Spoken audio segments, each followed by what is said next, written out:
Gadā vispār mēs sākam darboties kā zemnieku saimniecības strautiņi. Sākumā mēs pārvadājam pasažierus. Un tad sākām attīstīt, ka domāju, nav saimniecības preces. Nav būvmateriāla, nav saimniecības preces. Un tad mēs sākam te centrā Dumnegā, mēs īrējam tur tādu nelielu telpiņu.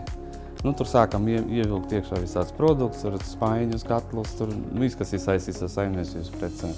Un tad mēs nopirkām veco sportveikalu, universālu veikalu. Un tad mēs tur sākam pildīt arī ar saimniecības preces veikalām, ar saimniecības preču visādām lietām, sortimentu. Un tad, tā kā mēs arī pārvadājam pasažierus, tad arī reāli mums vajadzēja rezervēt.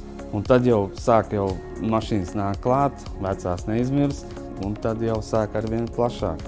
Un tad tur palika vieta par maz, un tad mēs atnācam uz šejien. Tas ir kā ģimenes uzņēmums. Mums pagaidām strādā uzņēmumā 9 cilvēki, un mēs jau esam kā ģimene.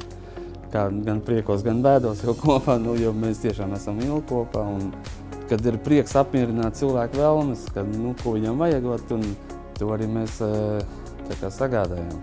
Un arī tāpat laikā arī bieži vien ir tā, kad ir brīvdienās, svētdienā, kad mājai tur nav kaut kāds instruments, nevar dabūt santehniku krānu vaļā vai kaut kas tāds arī.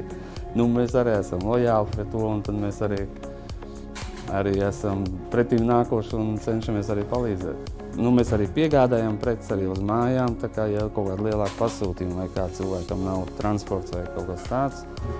Attiecīgi arī mums ir piekabju noma un stālažas nomas, lai arī cilvēks var darboties arī. Un tā ir tāda nebeidzama attīstība. Visu laiku viņš nekad nebūs gatavs, ne veikals, vai viņš to liels vai maziņš, bet viņš nekad nebūs gatavs, tur visu laiku grozīs tas lietas, domās, varbūt tā.